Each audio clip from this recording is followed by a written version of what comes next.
as a whole. I think along with me, I have my panelists. They can introduce themselves.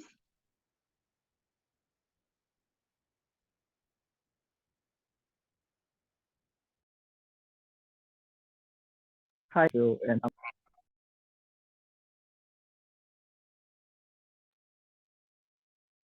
Hi, is my panelist here? You can introduce yourself.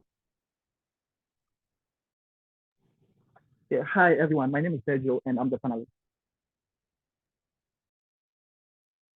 Okay, now coming to the teams you can introduce yourselves, your mode of taking POIs, and your preferred pronouns if you wish to do so. Coming with the opening government.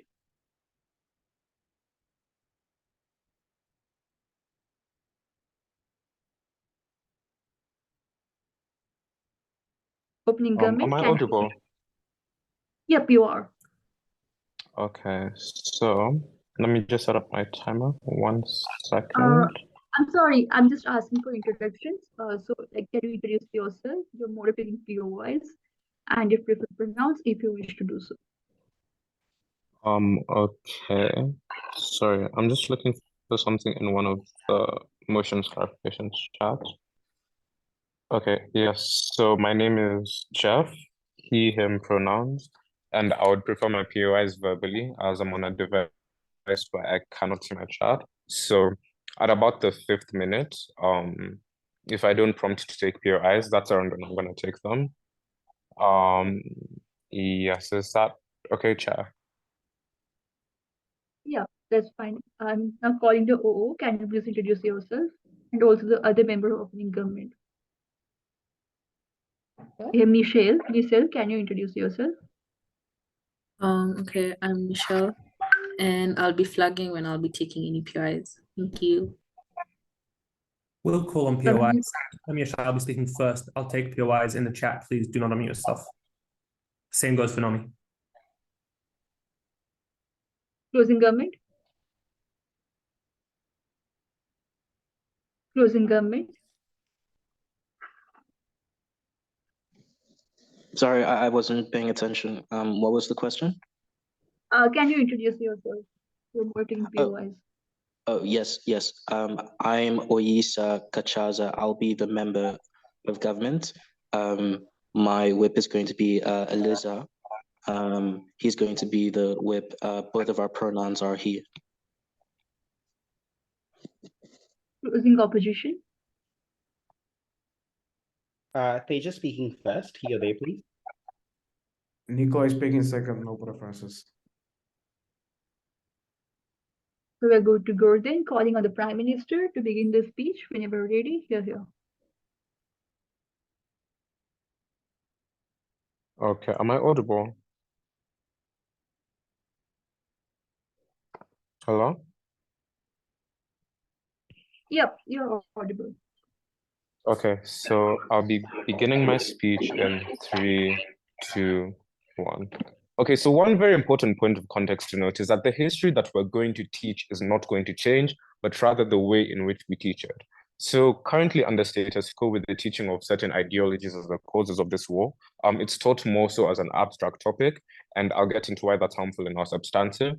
But first, the main point of context is that under our side, history is going to be taught in a less abstract topic. I'm focusing less on political ideologies that result in the conflict and move on to the more real world issues that actually lead to these. And the second very important point of context is that it's important to learn more about social forces and material conditions because they're more likely and more significant in what causes conflict. The first one is the pressure from social forces. This is more so what sparks a country's need or desire to go to war because often it's because of wishing to attend an objective of one of these social forces.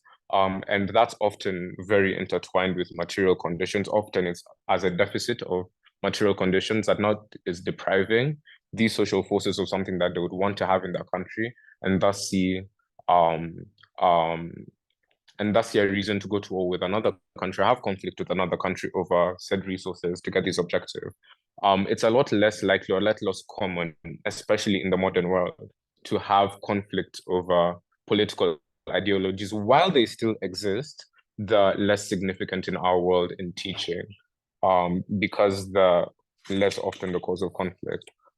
So my first point of substantive is going to be why less abstract teaching means that more people are able to understand history and relate to it more and see it as an even more valuable thing.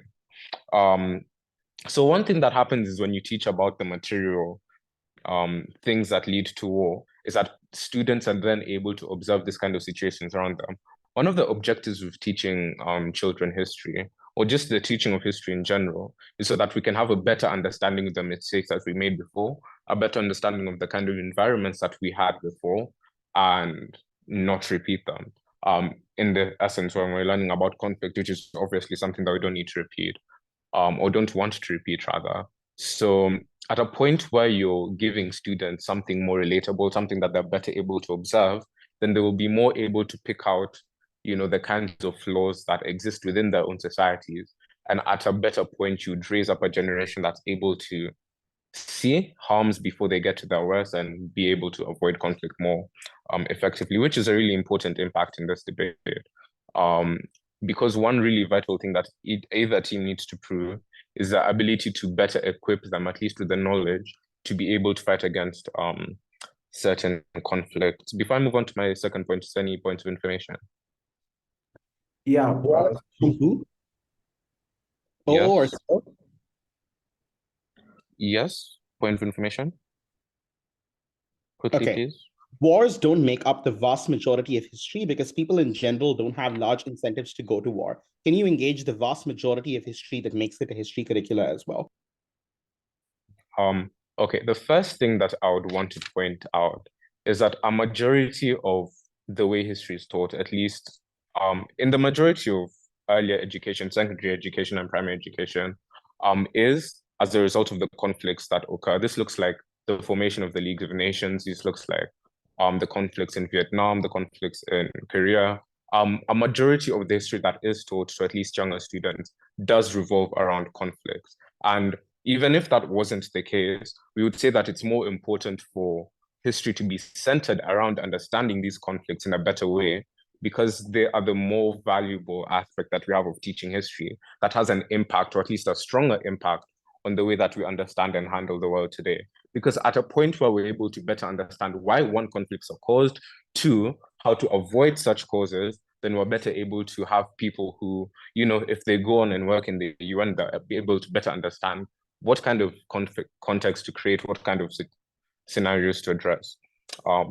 Yes, so yeah, that's address the point of information. But now on the second point, which ties into the answer to that, is that it gives students a better understanding of what is most likely to cause the war.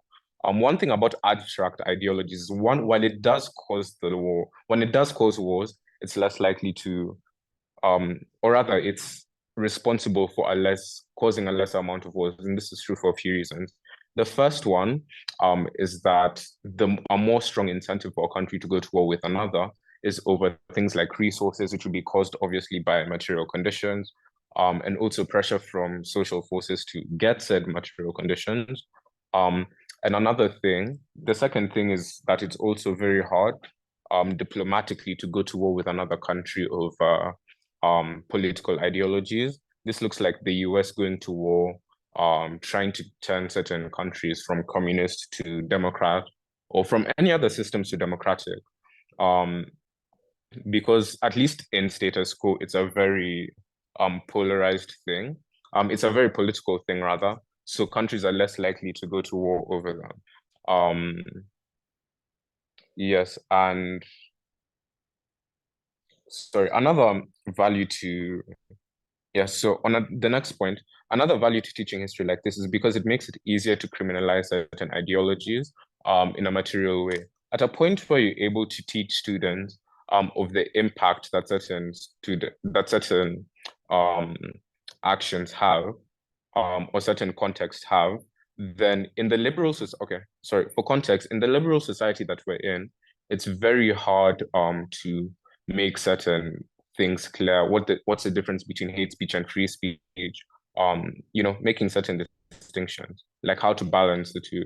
But at a point where you're able to educate people on the impact that certain patterns of actions had, then it's easier to criminalize certain ideas or freedoms that have led to that. At a point where you're able to show students a study in which allowing free speech to that extent has led to those harms, and it becomes easier, or there's more buy-in into the idea that while we are a liberal society, we can criminalize these actions in order to mitigate harms that might come to us as a result of it. And for the points that I've made, the Deputy Prime Minister will elaborate on. Proud to propose.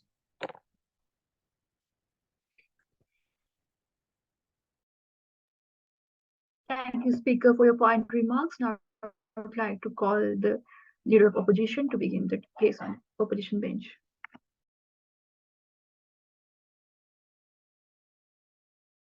All right, am I audible? Yes, you are. Great. I'm going to start in 3, 2, 1.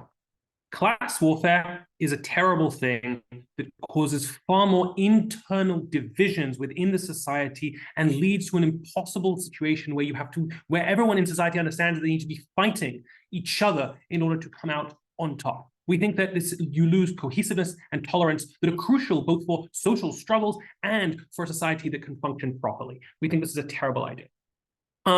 I'm going to explain why you lose, what this actually looks like, what kids actually learn from this kind of Marxist ideology in comparison to the cultural history. And finally, I'll talk about how kids respond to this and then grow up to be adults and what this looks like. Before that, just one point of rebuttal, the rest will be integrated. We hear that now it's easier to criminalize ideas and children will hate ideas. I think this is bad. Most ideas are not toxic, and children should be able to engage with other people's ideas and with other people in general without hating them for who they are as part of their identity. We think it is important that people, and children specifically, because when they grow up, this is the kinds of behaviors they exhibit afterwards and how they learn to evaluate interactions with others, are accepting and think about what other people have to say and do not evaluate them based on what they look like or how much wealth they may or may not have. Great. So without further ado, let's get into my point. What does this actually look like? Because that's something that we don't really get so much of in OG.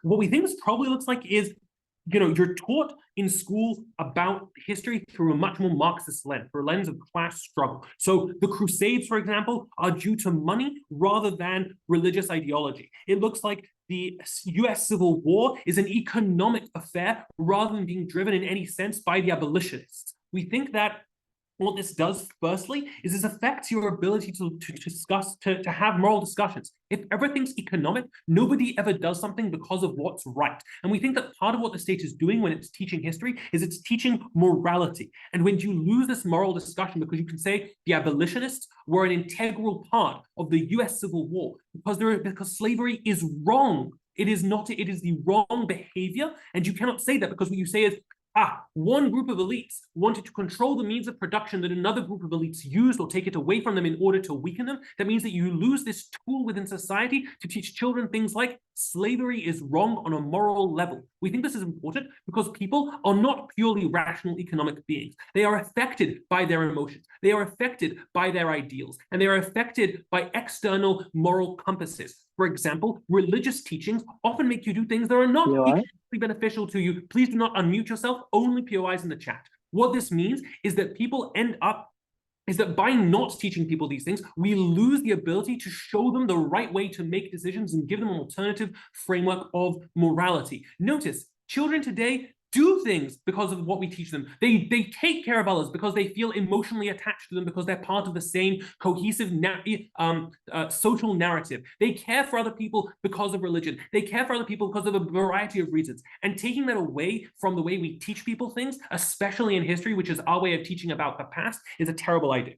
Secondly, I think that just inherently, we cannot make common cause under a Marxist view, because our needs necessarily come at the expense of some other portion of the population. The poor must rise up against the elites because the elites control the means of production and they are unwilling to give those up necessarily. On the other hand, under our cultural perspective under our cultural ideology, people may have different ideas about the world, but ideas can coexist. I can accept that somebody has a different religious belief to me. I can even accept that somebody has a different political belief to me, because ideas do not vie necessarily. They sometimes do, but it's not inherent to ideas that they have to come one at the expense of the other. Secondly, some members under a Marxist framework, under a framework of clashes between social forces, some members are always at war with me. People within my society are necessarily trying to keep me down and make sure I stay down, because the world is a zero-sum game. Under a cultural version of history, all members of my national group probably want to achieve the same thing. We're all probably trying to do what we think is good and right. We're all good people. Some of them might be wrong, but there's a big difference between wrong and evil, or wrong and trying to take advantage of me. And necessarily, under cultural history, we can argue that people are just wrong, and under the Marxist bent, people are being unkind to me.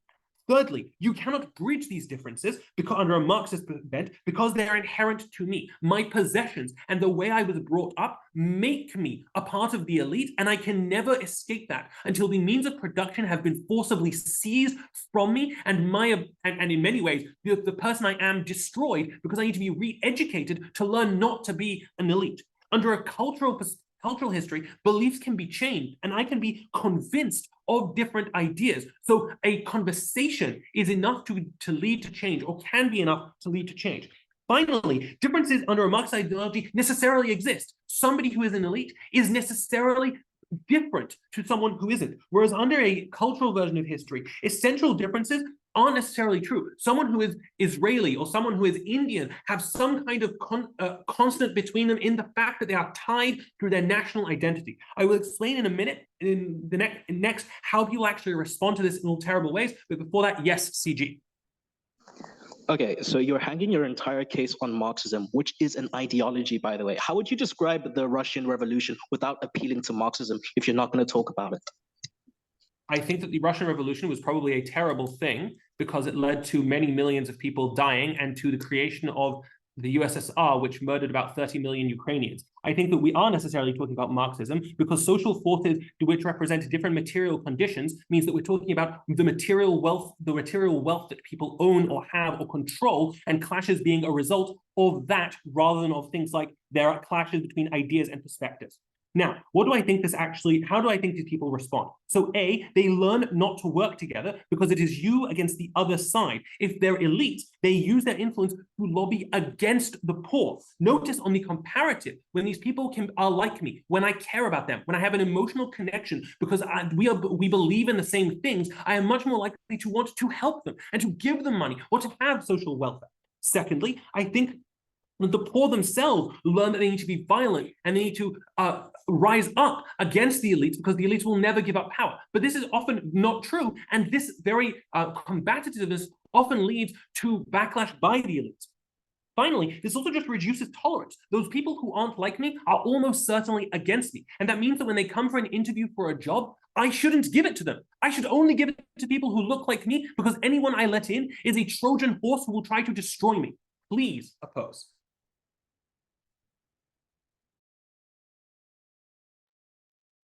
Thank you, Speaker, for your kind remarks. Now I'd like to call the Deputy Prime Minister. Hear her. Hello, can you hear me? Yeah, you are audible. Okay.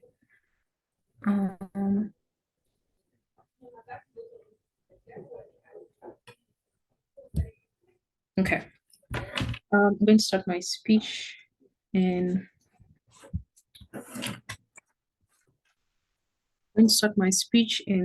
3, 2, 1. I'm going to do two things in my speech. Firstly, I'm going to rebut the matter that we get from the opposition side of the house. Then I'm going to move to extending on what the PM said. Firstly, they talk about how it's important for kids to have the ability to evaluate ideas and have the ability to have moral discussions. Two responses. Firstly, this is only possible if people understand what was the cause of these ideologies in the first place, right? Because they don't just come out of thin air. There's always something that prompts this sort of things. So at the point where you're able to understand the context of society in that particular situation, then are you better able to even understand these ideas in a less abstract way? But secondly, we think like moral discussions like are able to become less abstract if kids are able to like see things like exploitation, see things like death, or like see things like the economic situation of that particular society. Then it's much easier for them to like understand why some principles exist and why those principles are important. If we want to create like some level of impact or some level of understanding, we need to make these discussions less abstract and less more like just like ideas that don't affect me and put them in a world where these kids can understand. But even if that was not true, we think the consequences of like, practical situations and stuff like that are already like bringing up moral discussions anyway. So stuff like colonialism and how like in like Africa, a vast majority of political leaders like accumulated a lot of wealth after colonialism, like stuff like that boils into moral discussions anyway. And we think these discussions would still exist without bringing in ideologies like feminism and like stuff like that. This would still be discussions that would come up anyway because of the impact of the societies of those days. But secondly, they talk about how social classes don't like properly represent issues in society, and that's problematic. Well, we think this is just not true, right? If we look at like the feminism movement boiling down to things like intersectionality in today's world, it's like taking into account like the social class very seriously, right? Because this is a serious problem and it like shifts ideologies in many different ways, right? So like the effect of like the patriarchy on someone who's like in a lower class is far much like worse than like someone who's in a higher class. Or for example, a white woman is not facing the same problem as a black woman, right? We think these conversations become important because don't just look at these ideas as like abstract ideas, but like the practical impacts they have on the world. And that becomes important if we want any level of change or any level of reform. I'm going to talk about two things in my speech: why this is specifically important to society today, and secondly, how these new nuances and different ideologies are important. First, we need to understand that society today, like the PM said, is like very liberal, right? So it's difficult to just criminalize certain things, right? So we have things like free speech and how there's a very like thin gray line between free speech and hate speech. And like a lot of like these ideologies are resolved by like saying you can just think what you want and what not. But secondly, we think wars on ideas are like generally solved by like allowing people to just think whatever it is they want, even if that's problematic. We think the counterfactual is one, even if it's like a liberal society today, we understand this society is still humane. So it's less likely like a clash on like abstract ideas and more a clash on like practical things, right? So it's not only like patriarchy versus feminism, but like feminism in a capitalistic world where like individual benefits are necessary for you to survive, but like women are like barred from employment and stuff like that. So it becomes more like just let someone, like if they want to be like misogynist, that's fine. It becomes more you're allowing them to be misogynist in a world where individual like benefits are necessary. We think that becomes important if we want to allow people to like understand conversations or even like feel like they're important conversations to have. We think the impact in our world is like painting a picture of like economic conditions, policy, and just the world of that particular day is more likely to have like one better understanding of those ideals and why they existed, right? So this whole like moral conversation that they all wants to have is better able to be had in a world where these people understand why those policies exist, why those like ideologies existed and why they were important. But secondly, we are better able to like have people put themselves in those shoes and like understand why things like apartheid were harmful and stuff like that. So we are likely to like sensitize society to like allow even like levels of social reform, not only like understanding those ideas, but like bringing those ideas into present day world. And that's only possible if you're able to like understand the conditions of the world of the day. Because if you understand the conditions of the world of the day at the time, then you're able to apply them to today's world and probably able to like create more like sensitization and allow for more social reform. But thirdly, we think we are more likely to like compare it to present day conditions. And we think that becomes important, especially if we want people to like understand that this idea, it's not like just like feminism in an abstract idea. It's like how feminism was then and the feminism like movement today and the different waves and stuff like that, and just idealize it into society today. And I think that becomes beneficial. Thirdly, we think like the new nuances and like the next point, we think the new nuances and like different ideologies are extremely important, right? Because nothing is like ideologically new. Like we think at like the base level, ideas are generally similar, like stuff like socialism, feminism today and like before are like generally similar. We think the difference then comes when education only becomes relevant when it's able to teach students what they don't already know, right? So this is like the nuances in these ideas and how like the society of the day, the things that actually prompted these ideologies in that particular day, and that becomes important because then only are people able to like understand something that's actually significant. Only are they able to like understand why the feminism movement was like in the first wave fighting for like political rights, fighting for like ownership of property and stuff like that, and like why today it's to like things like women empowerment and stuff like that. At the point where you're like able to understand these nuances by understanding the conditions of society, only do those like ideologies become relevant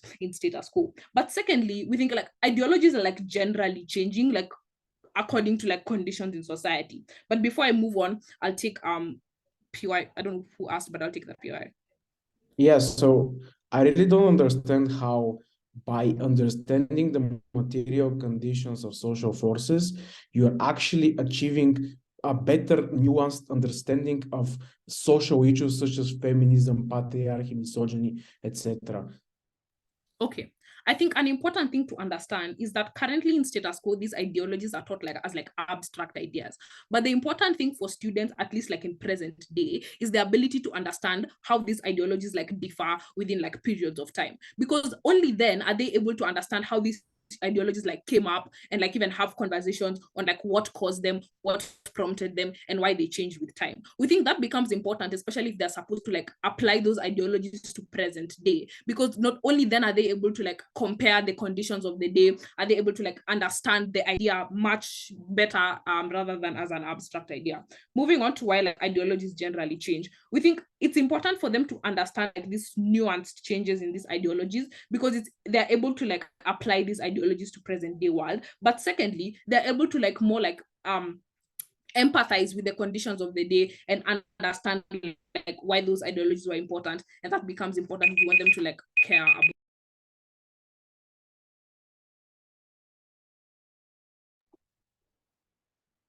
Thank you, Speaker, for your fine remarks. Now I would like to call the Deputy Leader of Opposition.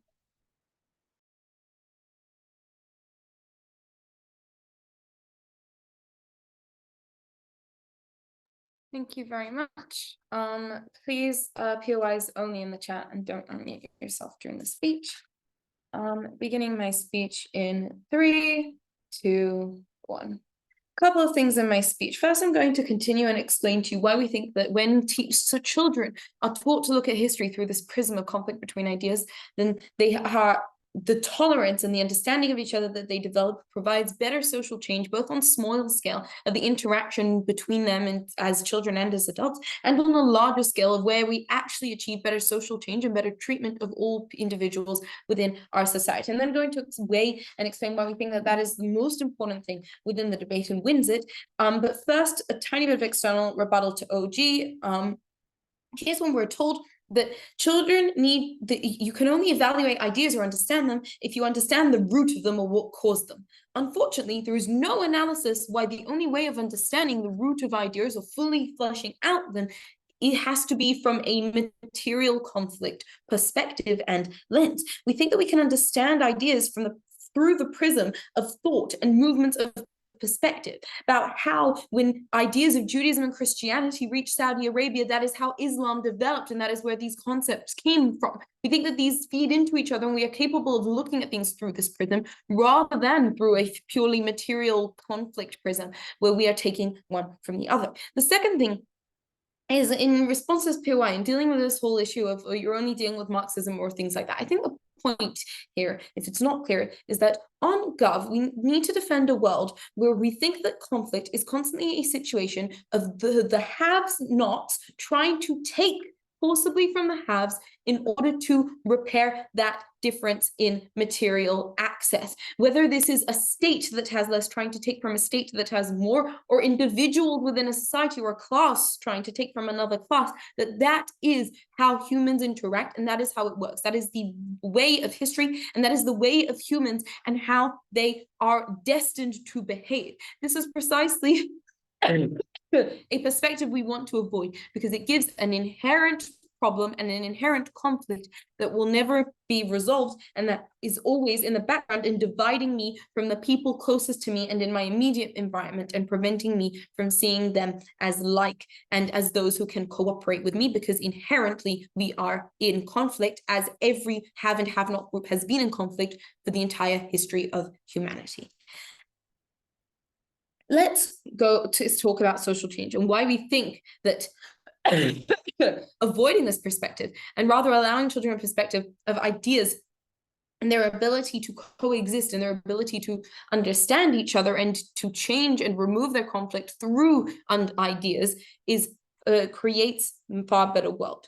On a smaller scale, we think that it means that they are far more likely to be considerate of each other and of each other's needs and gaps, because they don't see those needs as being necessarily in conflict with their own and something that has to be a zero-sum game, you gain at my expense. We also think that you're a lot less likely to exclude people when you're less likely to have animosity towards them or a fear of what they pose within society. You're more likely to offer them assistance. You create safer, more comfortable environments. All these things mean that life is easier and more pleasant. It's your interactions all in all just lead to your day-to-day being happier and you feeling a lot less like there are those out to get you and that you have to live within some sense of fear or conflict, but also that you access more opportunities and more likely to simply receive that basic assistance that people are constantly giving one to the other.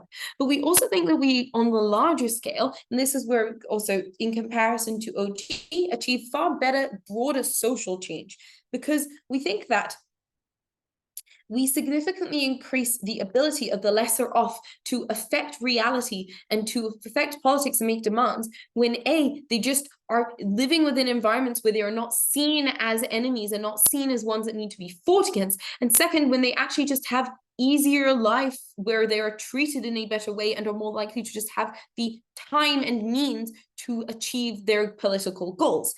Also, we think that from the perspective of those who do have access to means, we're significantly increasing the likelihood that they lend their support to these sorts of social movements and give them the necessary means to affect change. This is because these social movements are no longer in conflict with them, or no longer a direct threat towards them, but are rather another group within the common group of our nationality or of our identity that is trying to achieve a goal that we can stand behind and support them. Because the history is not one where my goal is to maintain my material goods and wealth and your goal is to take it from me. It is one where our goal is simply to live by our ideas and have the freedom to live within them. Now, note that even if OG to some extent cause more awareness of issues of social struggle or gaps in equality in society, they don't cause they don't create the tools and means to solve those issues. And we don't get any analysis why those issues are more likely to be solved just because people perhaps know about them. We posit that actually when people are more aware of these gaps, are more aware of these conflicts, that is when it is harder to resolve them because people are more afraid and less likely to cooperate in order to solve these problems. Before I continue, can I take closing? Okay, so where do you think people are more likely to demonize each other? When they have an ideological predisposition or when they just have different conditions? So I think that you're a lot more likely to create permanent demonization when it's our inherent aspects of someone that you have hatred towards, when it is someone who you can have a conversation with and convince otherwise, or when it's someone whose benefit for their side doesn't directly harm you, that is when you have far less incentive to demonize them, because the differences could in future be resolved in other ways. And because even if the differences are not resolved, the fact they haven't been resolved does not inherently harm you and suggest that something is going to be taken from you. And that is when we get this tolerance. Why is the most important thing to debate? First off, why do we just not care at all which of these perspectives is true historically and whether it is material or ideological conflict that has behind history, or which is currently accurate about how the world works? First off, we just think that all history that is taught in schools is always going to be highly subjective. It is taught from the perspective of the winner, of the victor. It is taught based on what the specific state wants people to learn and what stories they are going to be told. And we don't actually have any accurate portrayal of what really happened. Also, regardless, we think that what we care about are the outcomes in life, and those depend on the interpretation of these stories and the actions we take, not on their accuracy to reality. At the end of the day, tolerance and cooperation gives direct day-to-day impacts, which we think are important to people's lives and the quality of them. They are not a zero-sum game, meaning everyone in society benefits and no one is harmed. So there's a greater extent and likelihood of these benefits because they're frequent and they are direct from these understandings. Please oppose. I would like to thank the speaker for their fine remarks. Now this marks the end of the opening half of the debate. I'd like to call the member of government to begin the debate on the closing half.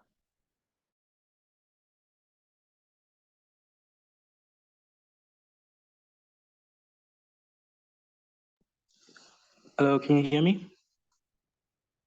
Yes, you are audible. Okay, so let me just put on my timer.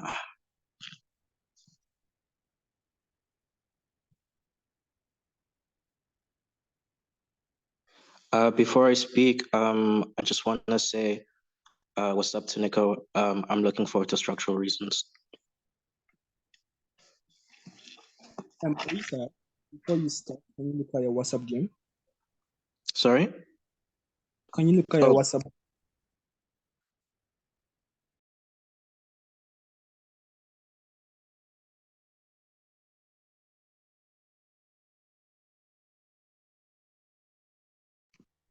Okay, yeah, I looked at his WhatsApp. Now, okay, am I still audible? Yes, Oh you no, are did I lose audible. my audibility? Oh my God, I thought it's gonna be the same problem as last time. Okay, starting in 3, 2, 1. First thing I'm going to do is provide a brief clarifications about what this debate's about. Then secondly, I'm just going to give you some analysis about the role of the schooling system when it comes to teaching and what it ought to prioritize. Then what I'm going to do is focus on the analysis on the political landscape, like under which side do you have a better political landscape depending on if there's a trickle-down effect of the educational system and the individual choices that people make as politicians. Okay, before that, a couple of things we need to clarify about this debate. So I think it was a bit insane for opening opposition to require the government teams to defend an ideology, i.e. Marxism, right? Because Marxism is an ideology. We're supposed to just be focusing on material conditions.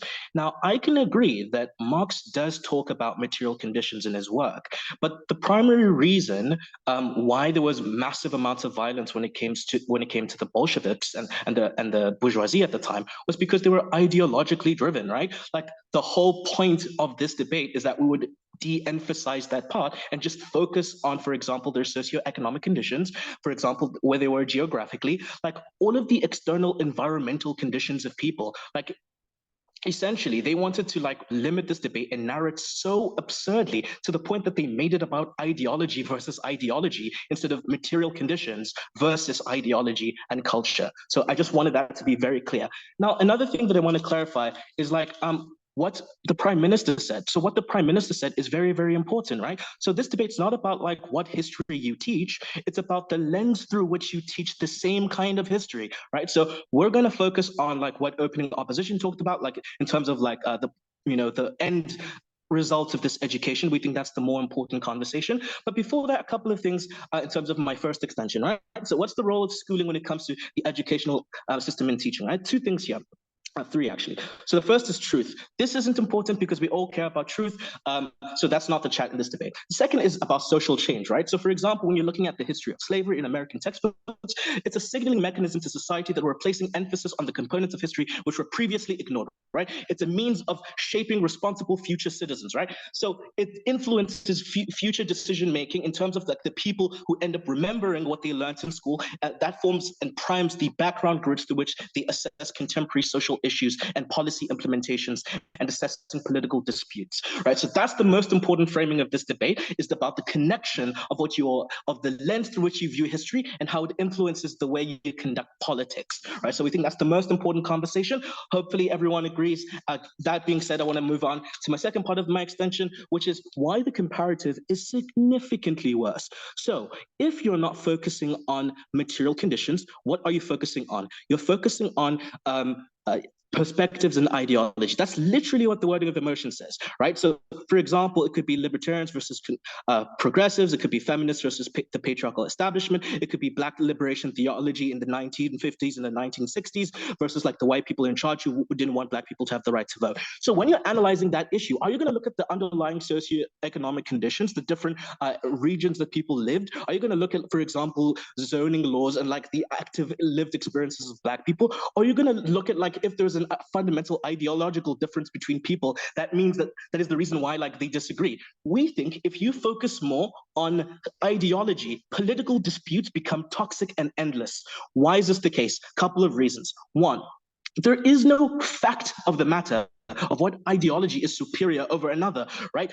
ideologies, by definition, are normative systems that govern the structure and the organization of power, right? These things don't have obvious answers. They don't have facts of the matter. And therefore, when you're disputing someone, when you're disagreeing with someone on the basis of an ideology, you are the least likely to agree with them. What did opening opposition said here? Like, they gave this really naive assumption that somehow people will be reasonable and want to talk it out and then reach some kind of compromise. Firstly, no analysis as to why. But secondly, often you view them as the enemy. You have the Manichaean worldview that positions them as the evil guys because they believe in something that rejects a fundamental ideology that's important to your self-identity. If anything, that's when you're likely to engage in conflict. That's when you're likely to kill people. We know that this is historically true because most conflicts have had cultural and ideological differences backing them. We think it would be much, much better if people analyzed conflicts through material conditions, because material conditions are reflective of an external fact of the matter that can be verifiable. Your socioeconomic conditions are externally verifiable facts. And so when we debate about what your conditions are, there is a right answer, there is a wrong answer. And when you're engaging in politics as a consequence, you're not going to be trying to win political battles on the basis of ideology. You're going to be looking at policies that have tangible outcomes and how it influences people's conditions. We think that makes for a better political environment, because that is not toxified by the politics of ideology. It becomes about what your underlying conditions are. The other thing they say, opening opposition here, is that they say this weird idea that like there's somehow a zero-sum game between you having resources and the other group having resources, and therefore you have to fight as a consequence.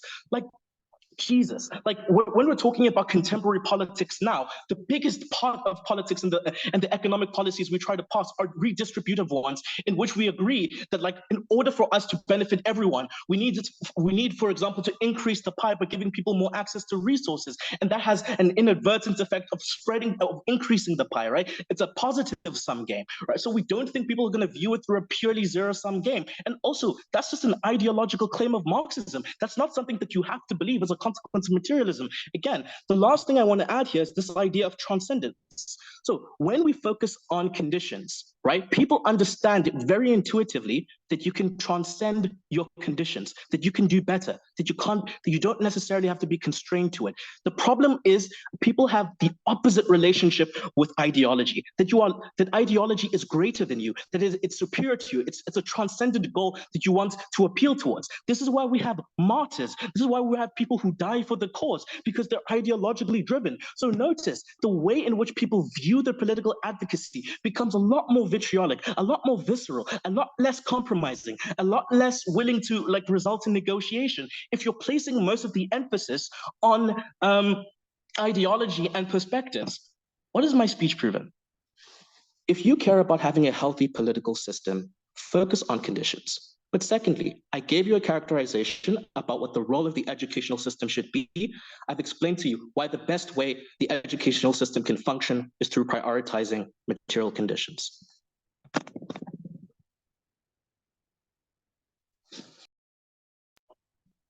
I would like to thank the speaker for their fine remarks, and I would like to call the member of opposition.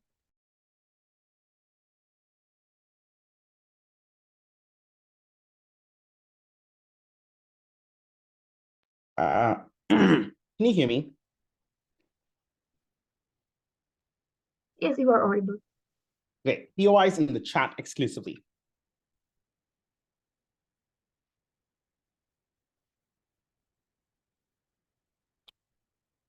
Before anything else, 2 points of response to CG. Response number 1, they say political disputes become toxic because there are no facts about which ideology is superior. 2 responses. 1, history doesn't have right and wrong answers. Framing complicated questions as being about class struggle encourages kids to think there was a right answer to very complicated and messy historical questions in a manner that is bad. As they say, the class struggle is often framed as there is a right answer, while history is replete with ideological struggles that lack such an answer. Second, it's possible to present ideologies in neutral ways. The curriculum can encourage this, and indeed, Teachers often have a wide spectrum of different political opinions, meaning they are often, in many cases, likely to present ideologies in distinct ways. However, teachers often converge on their opinions about the class struggle due to high rates of things like teacher membership in teachers' unions, meaning they're likely to present their curricula in a much more biased way on their side. Response number 2, they say you can transcend your conditions and do better, but have the opposite relationship with ideology, so people become more vitriolic. I think this is mostly symmetric. Even if you think your social movement is about class struggle, you know that you have a different ideology than someone else, even if you don't think ideology was the defining aspect of what separated historical social movements, meaning you have equal amounts of distaste toward your political opponents. I'm not sure where this argument is going. 2 arguments from closing opposition then. 1, why this deepens distrust in and resistance against the funding and expansion of history curricula, going past the political social movements debate that's been focused on the rest of the debate, and explaining why literally history teachers and funding get gutted on their side of the house. Second, engaging in this dirty clash about social movements and explaining why they are better off on our side. Number 1, on history curricula. Opening opposition criticizes the notion of class warfare in education as hurting social cohesion. But their case to be comparative at all depends on having well-paid history teachers, ensuring kids are made to take history classes, ensuring kids are paying attention to said history classes, and ensuring schools give a shit about the history curriculums they have in the first place for 2 reasons. 1, history classes' role in advancing social cohesion depends on kids paying attention to class. If history classes are systematically defunded, none of the morality that opening opposition cares about, the learnings later in life that opening government care about, matter in this debate if you literally aren't required to take a history class or your history class is terrible. Second, all of opening opposition's harms are amplified to the max, because when kids don't learn inclusive notions of social cohesion that history classes can teach them, they often default to pre-existing cultural ties. For example, they have their families teach them an ideologically slanted version of history, i.e. if they grew up in a left-wing family, the family teaches them whatever because they are not taking a history class in school. Why then do history classes become systematically defunded and worse off on their side of the house? 4 mechanisms. Number 1, they cause political pressure to defund history classes. Recognize that parents from privileged background in particular are likely to dislike the framing of history as class struggle. Because if you explicitly frame class interests or generalize them in one way, for example, you say, in the civil rights movement, upper class people were funding the systems that led to apartheid, or privileged people, as they often did, opposed currently popular policies like healthcare programs in the US. These privileged parents view this as an attack on their economic status and their families. Remember, though, that these parents have maximal influence over education outcomes. They're more likely to turn out to things like school board elections. They're more likely to attend parent-teacher association meetings and have influence over curricula. What they view now is history curricula and history teachers as attacking them and their interests, meaning they're likely to backlash and ask for its defunding. Furthermore, this reduces ideological diversity in education. History teachers often are liberal and progressive because they come from, for example, the backgrounds of having things like history degrees that teach them to have these ideologies. If you present something as a clash of many ideologies, the curriculum kind of forces on teachers to represent all the ideologies. However, if you don't force the coverage of many different ideologies, teachers often exclusively cover the ideologies that they are familiar with in their history curriculum that is often likely to be liberal, alienating a lot of parents who don't share these political opinions, creating political pressure to do things like defund history classes. See, for example, movements against critical race theory in history education in the US. Second, this worsens classroom atmospheres. DLO says this makes students less considerate of each other's needs, but the argument is apparently kids will think their lives are zero-sum games because history is full of zero-sum games. I'm not clear why kids think their classroom is like historical conflict. Let me actually mechanize this argument for you. Classrooms often have students of different economic and social groups in them because neighborhoods often have reasonable amounts of diversity due to gentrification, and schools have busing policies that make classrooms diverse. These groups often correlate with groups from history. For example, the poor and the rich of history are often the same ethnic groups that are poor and rich now. The problem is, when you frame history curricula as class struggle, you often frame these kids who have different backgrounds but don't have political opinions yet. So kids aren't going to be attacking each other based on political ideology that they don't even have when they're 9 years old. But they do have things like race. They do have things like the class that their family is from. You increase the salience of these differences. Tell kids, look, your ancestors were in conflict with each other this way and hope everything goes well. This leads to things like bullying and a lack of trust and toxic atmospheres within classrooms that makes learning much harder. Third, this encourages teachers to have explicit political opinions. When you're not explicitly emphasizing balance in the curriculum, and there are many different ideas on our side of the house, teachers don't feel strong opinions the way they have strong opinions about class struggle given their membership in things like teachers' unions. And if teachers are explicitly political, parents trust the education system even less. Fourth, this just reduces kids' willingness to pay attention in history classes. Different ideological struggles involves teaching the kids about different things or different frames to look at different conflicts, at least keeping classes interesting and non-monotonous. On their side of the house, when kids pick up on the really trivial common theme of every history class they ever go through, they much more likely become desensitized and bored of history classes. This means 1, kids don't trust history classes, 2, parents don't trust history classes, and 3, school boards do things like make history classes non-mandatory, meaning none of the benefits related to history teaching you morality exist anymore. Second argument, damaging social movements. Opening opposition argues this is the Marxist perspective. Closing government says, if anything, the Marxist perspective is our side because we're emphasizing ideology. I think they're strawmanning opening opposition's argument, to be fair to them. The claim from opening opposition isn't that like they oppose ideology in general. The claim is they are on our side of the house, we teach people about ideology. On their side, you teach people from the perspective of class struggle that often takes the form of one ideology that teachers have. Here's the problem though. All of opening opposition's arguments depend on this ideology being maybe not a Marxist, but at least a left-wing one that takes the stance of working class people in the class struggle or frames rich people as attacking the lives of students. Here's the problem. They never prove that this is the ideological stance that is taken in the history curriculum. Let me do it for you, thus mechanizing opening opposition's case. 3 mechanisms here. 1, history teachers and curriculum creators often have left-wing large political opinions because conservative opinions are more likely to have big financial aspirations and therefore go into finance and STEM. Second, humanities departments and universities are often highly interconnected and students in universities are very liberal, making them take extremely progressive political opinions. Third, right-wing political views are often explicitly framed in conflict with normal notions of history. This means the Marxist or left-wing perspectives OO is terrified of. They don't prove they exist. We do, very proud to oppose.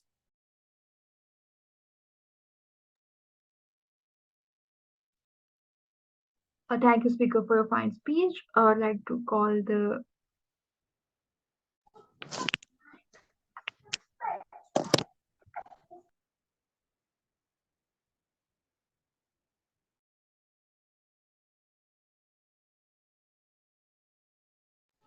Hello, am I audible? Yes, you are audible. All right, so a minute to set up my timer, then I'll start rolling.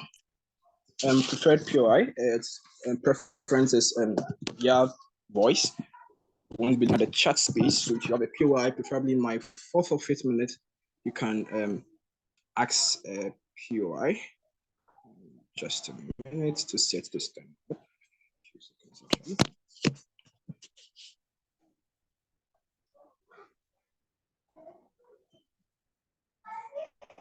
So just to confirm once more, am I perfectly loud and clear?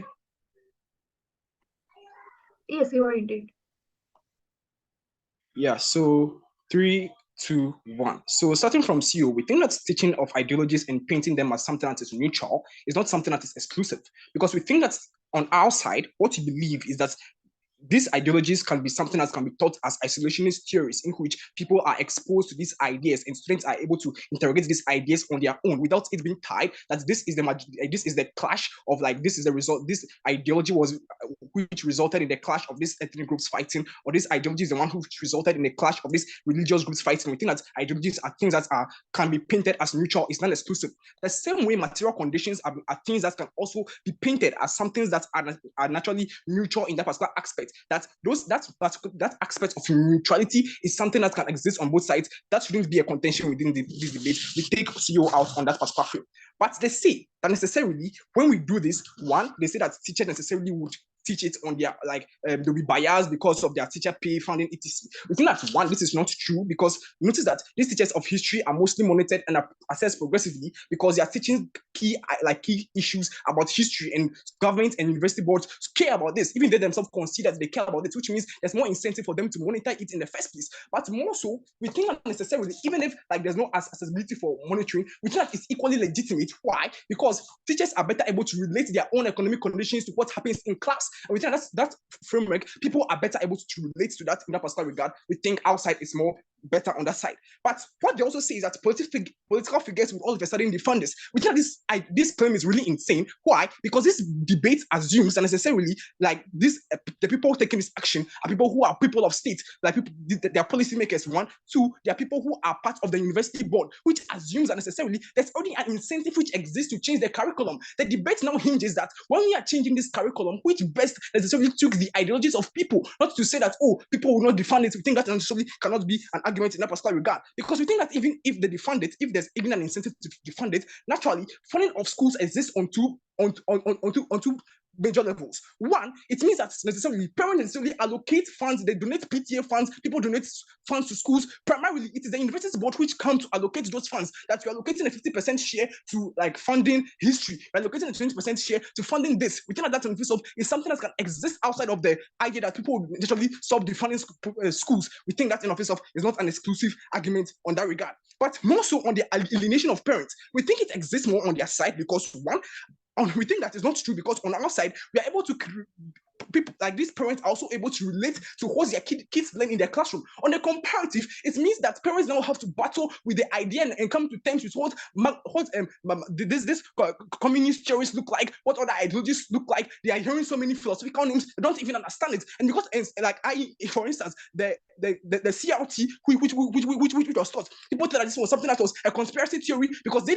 themselves cannot relate to it. We think in a world in which it becomes more about the material conditions, these parents themselves are able to relate to it. They know what happens in that regard. We think that in office of is better. If there's a bias, there's a more propensity for parents to call this out the more, because why? They're able to understand the intricacies of what is taught, as opposed to a world in which they feel that this is an intellectual space. This is something that necessarily like children necessarily like it's an intellectual activity and they themselves cannot relate to it. But more so, we think that kids on the idea that kids will be bored and kids will not prioritize their history lessons. We think that's what happens in status quo. It's like kids being bored either ways, because kids feel that, oh, you have to memorize so many philosophical names, you have to memorize the names of so many philosophers to be able to make to be able to pass their history class. And then sometimes they feel bored, they sleep in class, they tend to go through like rote learning. We think that on our side, when it's more relatable, when they're able to have a conversation about the teacher, how the teacher is also able to relate their own economic conditions to how they've had clashes with the government, they're better able to relate to this with these circumstances, and they're better able to appreciate the nuances which come out of policy making. We think that in office of is one that is pragmatically better. We take CEO down on all the arguments. Their arguments are too far for a stretch. You can't take on that particular idea. But moving on to CEO, like moving on to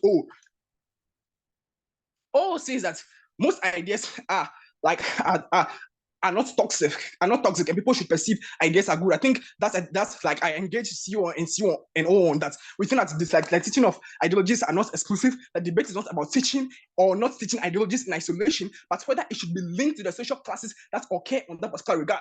But what O also says is that children do things because of what they care about. We think that how teaching this ideology, like how is this teaching ideology is going to take place in the first place? We think that these stories are most likely, as they concede, going to be told by the victor, is going to prioritize one claim or one ideology over the other. Something I remember clearly pains you that there's going to be a superiority of ideologies. We think that in office of is bad. But we think that what they also say is that everything will be restricted to economic explanation of wars, etc. We think that's something my members fully engage on, because we think that there are various social conditions and not restricted to economic conditions alone. One, it's about poverty and the proximity to resources. Two, it's about existing family structures that exist in that particular state. But three, sometimes about security, how people feel safe in the communities they live in, the freedom to worship, etc. Those are that inexistence of security and the people's ability to feel safe is what sparks things like religious wars, etc. Because people naturally feel that, oh, because this political party is not coming to invade my security, it's going to invade my privacy. That's why we have those particular things. We think if you're able to teach this, people are able to relate more and appreciate how security tends to affect things like the criminal justice system, how it affects things like religion in office. We think it leads to a better appreciation of how students necessarily interact with the workplace. But more so also says that we should change beliefs and we should show why they are better. We think that schools don't exist to impose one belief over the other, especially when after the war, both parties still view their beliefs, their perspectives as something that is legitimate. We think that schools exist to present these ideas to students so that based on the material implications of these, they can choose which ideology is best fit for them. We think that this teaching of ideological things in the classroom take out the practicability and the relatability. They view this as boring history lessons in which they have to memorize the names of so many philosophers in their teaching. In our outside, we think that teachers are able to use real life examples and students necessarily are able to relate in that regard. But what they also say is that you can access more opportunities on their side. We think that this is very unclear how this happens because one, we don't see how all of a sudden teaching this makes it happen. We think that on our side, students are more able to care about what they are learning and they're better able to engage with their learning. But we think that because this is taught in the classrooms, when they're applying for key political positions, they are also going to be assessed on what they learn, how the practical things learn. We think that policy making is all about the practicability. But moreover, we gain empathy for the different groups that were affected because kids now understand that what shaped their actions were on these conditions, not on the superiority of their ideas.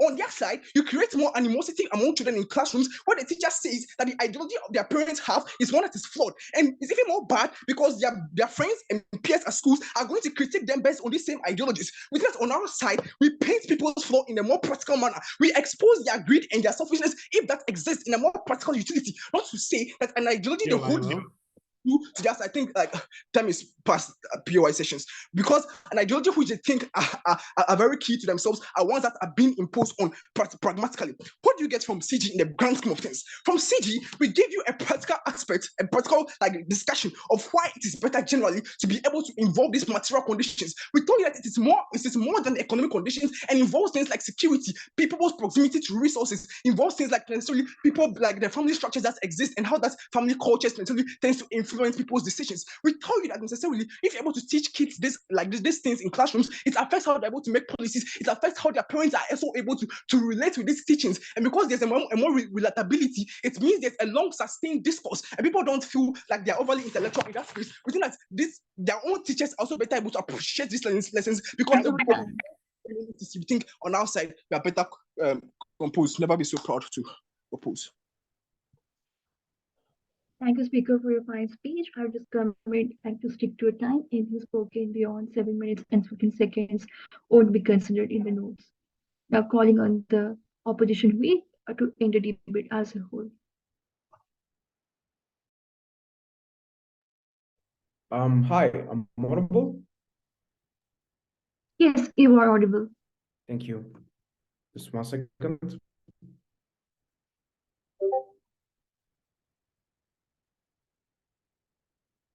And shout out to everyone coming to Structural Reasons.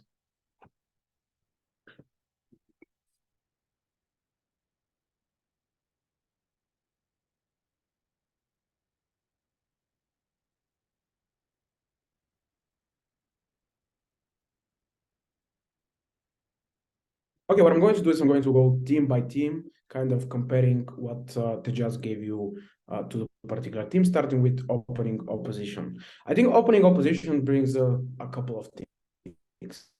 They're vastly, to a large extent, overestimating the severity and likelihood of their impacts, especially in terms of missing a lot of crucial links during the process. So I think when we talk about history classes per se, it's very hard to make the direct link that, okay, what you learn in that particular class is going to so significantly affect the way that you interact with other humans in terms of your likelihood to be affectionate, understanding, your ability to discuss morality and things like that. Obviously, I think it's these particular processes are far more complicated, and there are multiple things happening in your life that are affecting them. Like moral discussions, you're obviously going to have from like philosophy lessons in school, from leading art and things like that. In terms of like discussing like different perceptions into how to interact with other people and social issues, you're going to engage with these things even outside of school. So I think a lot of these huge impacts of how our society is going to form are very unlikely to be the result of this particular motion. I think what they do bring in that is far more plausible is how this interacts in terms of political conflict that might arise and your ability to engage with different political views as a consequence of this particular history education that you have received. But I think the missing link there was why actually going into these classes and then being materially conditioned is going to significantly change the way that you perceive different types of people and actually actively hate them and separate from each other. I think this is where Tejas brilliantly kicks in terms of giving you the structural reasons as to why the main source of information has the larger ability to be biased. Teachers are people. They're also people working on minimum wages or significantly lower wages that obviously have particular biases towards societies. Now, this is okay, but it's not okay in the consensus, in the senses that they are essentially giving out opinions and information in history classes from an authoritarian perspective, and they're effectively instilling particular ideas into like little kids' minds. I think at that point, it's what's far more likely to result in significant conflict is the classroom interactions, the diverse nature of people that are in the same classroom, being like from different material conditions, but also from different like cultural conditions. So we think that it's far more plausible that is not just going to be generally in conflict with these people, but specifically in the context of the classroom. And this is where like kids who are impressionable, who are vulnerable, can have a really hard time to focus and to adapt into their environment if there's like significant reason for conflict to arise internally in that classroom. I think this is significantly more important and likely than what type of conflicts might arise on the political level. But we prove to you that in terms of the political level, we actually give you the mechanization of how this is likely to occur in terms of the parents themselves, actually, because they already have predisposed conditions and political beliefs to engage with the history process, especially since they want what is best for their kids.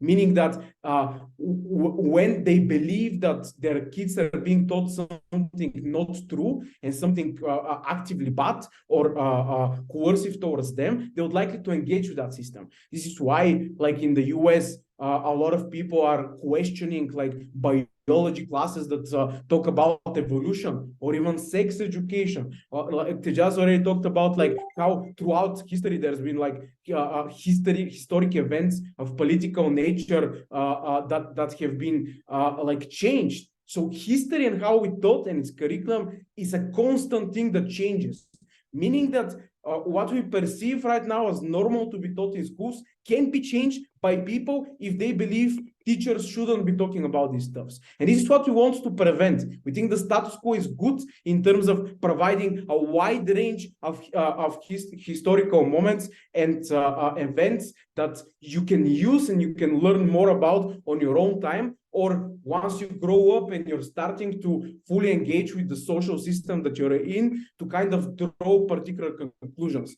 But we don't want this to become a overly politicized process where it's much harder to engage in the classes itself because you're bored.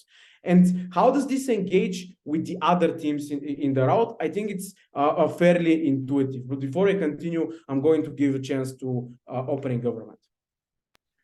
Is it then okay to ignore social class issues in the classroom for students to then come and meet these problems in real life? No, but this is not what we have to defend to. Obviously, there are some aspects of these conditions that you can talk about, but these aspects are not crucial and they should not be the main paradigm that is taught. So this is where teaching different perspective of why an issue occurred in the first place is crucial in order to escape the ability for you to present a biased opinion. So I think with closing government, we flip a lot of their arguments by actually giving you the process as to how you're able to interact in the classroom and how that goes into the political process. So if we, so the ability for you to have a diverse society is far less when people are actively distancing themselves from these history classes, and parents have an active incentive to now indoctrinate their kids into what they believe, meaning that they're far more likely to not have a nuanced version of the political process and particular policies.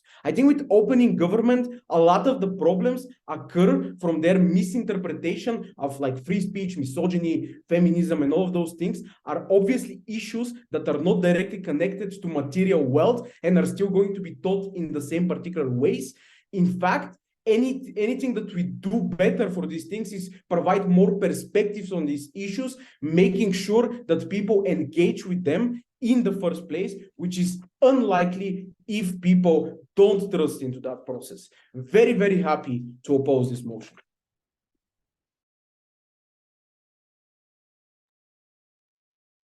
Thank you, Speaker, for your fine speech. Now, this marks the end of the debate. I request all the speakers, like, the virtual shook their hands and please leave the room because since a closed round will be